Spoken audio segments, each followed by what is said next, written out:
Bonjour à tous. Il y a un peu plus d'une trentaine d'années, le Rotary International a lancé le défi Polio Plus, dont l'objectif est l'éradication de la polio dans le monde. La polio, pour la plupart d'entre nous, se traduit essentiellement par quelques coups de tampon dans le carnet de santé de nos enfants et de nos petits-enfants. La réalité de la maladie, fort heureusement pour nous, a disparu de notre quotidien. Et il me paraît important de rappeler ce que c'est que la réalité de la polio. La polio, c'est une paralysie qui touche les enfants essentiellement et qui les touche au niveau de la moelle épinière. C'est une maladie infectieuse qui est d'origine virale, très contagieuse et qui passe dans les organismes par voie digestive. C'est une maladie du péril fécal. C'est une maladie qui atteint essentiellement les membres inférieurs et les muscles respiratoires, entraînant donc des difficultés locomotrices et des dyspnées pouvant aller jusqu'à l'asphyxie. Les quelques photos qui accompagnent cette diapositive vous montrent les poumons d'acier utilisés lors des grandes épidémies des années 50, tous ces enfants qui se déplaçaient avec des béquilles.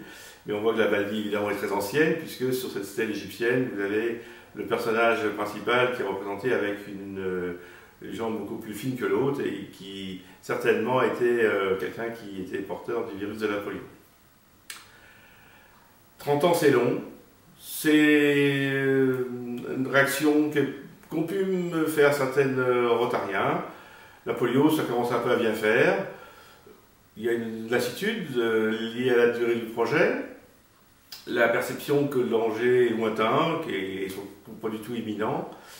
On va parler aussi de l'importance des sommes qui sont investies, qui restent à investir, avec la question que ces sommes pourraient être utilisées à des projets plus prioritaires.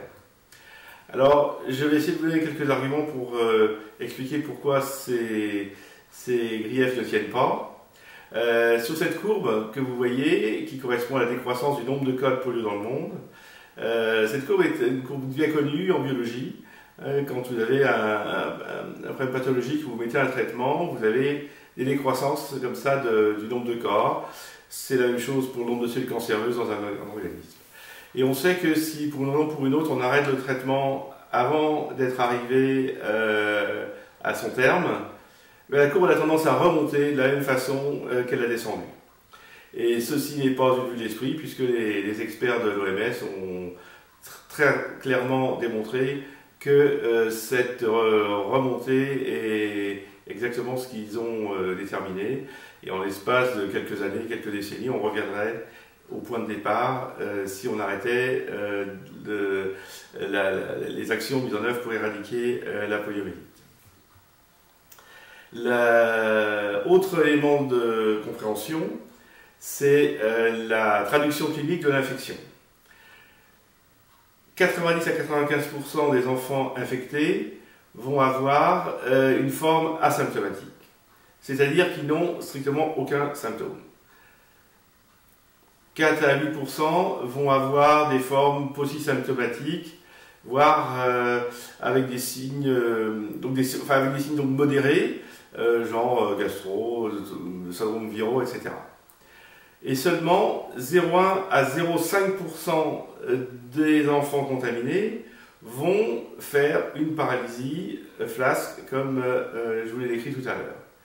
C'est-à-dire que si on prend les données dans l'autre sens, ça veut dire que pour chaque enfant paralysé, il y a eu 200 à 1000 enfants qui ont été infectés et qui ont été contagieux. Ceci est un des arguments pour expliquer pourquoi la couverture vaccinale est importante pour éradiquer cette maladie. Arrêter, annuler tous l'effort fourni, c'est ce que j'ai dit tout à l'heure. Et surtout, si on garde en mémoire qu'il y a 139 millions de naissances dans le monde tous les ans, c'était un chiffre de 2014, donc ce qui veut dire que pas loin d'environ 1 milliard de naissances tous les 7 ans. On comprend bien que sur ce terreau-là, surtout dans les pays où le système sanitaire et peu performants, on a la possibilité de réexpansion de la maladie extrêmement rapide.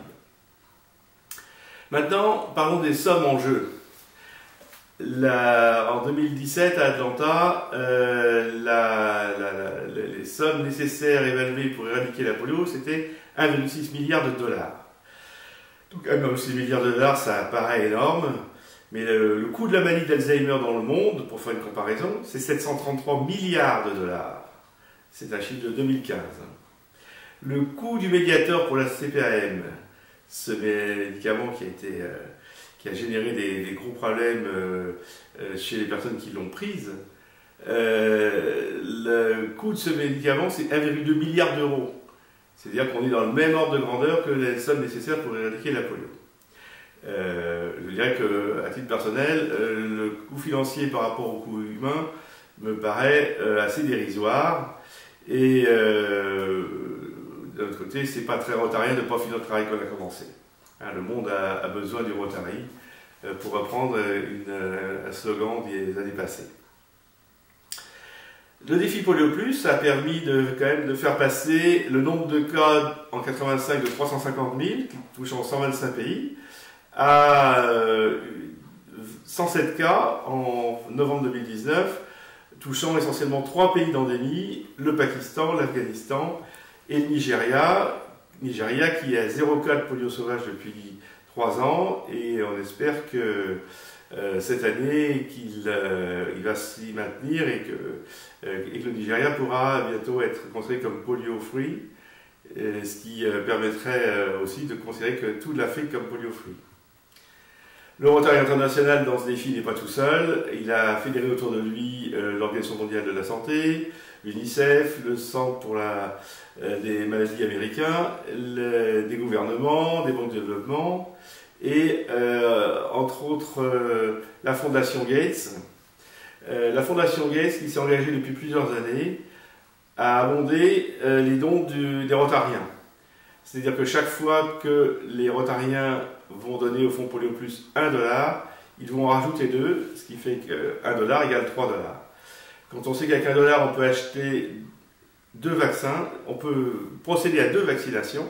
Donc avec chaque dollar que l'on donne, on peut valider 6 vaccinations. L'évolution récente du défi Polio Plus a été faite d'éléments plutôt négatifs, c'est-à-dire que l'Afghanistan et le Pakistan marquent un peu le pas, il y a quelques difficultés qui ont généré des nouveaux plans d'action dont on verra les effets dans les années à venir, mais il y a aussi des progrès. Quand on parle du virus de la polio, on devrait parler des 3 virus de la polio qui sont génétiquement très différents, et sur ces 3, 2 ont été éradiqués. Le dernier éradiqué remonte au 17 octobre 2019, il y a eu le certificat d'éradication, ce qui fait qu'on n'a plus qu'un seul virus sauvage dans ces 3 pays d'endémie, notamment donc Afghanistan, Pakistan, ce qui permet de se recentrer sur ce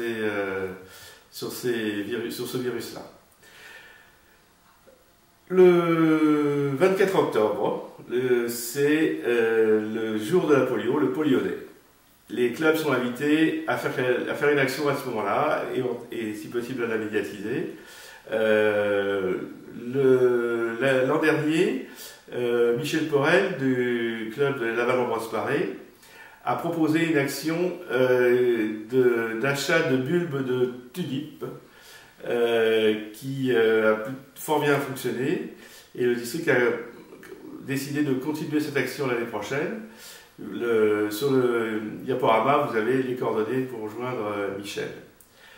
Et puis, il y a une autre action qui peut se faire à titre individuel, c'est que le Rotary a une entité qui s'appelle le Cercle Polaris, et entrer dans le Cercle Polaris, c'est prendre l'engagement de donner 1 000 $ tous les ans à la fondation. Évidemment, je vous proposerai de le faire plus en direction du Fonds Polio Plus, vous en doutez bien.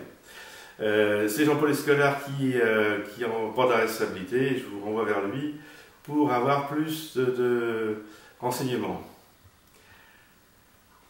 Dernière chose, Patrick Pesson est responsable Polio Plus sur toute la zone et édite tous les mois une lettre d'information que l'on diffuse à tous les présidents de clubs pour qu'ils eux-mêmes la redistribuent à tous les membres des clubs. Donc on vous engage à prendre connaissance de cette lettre-là pour avoir les dernières informations concernant la lutte contre la polio. Voilà, et je vous remercie pour votre attention.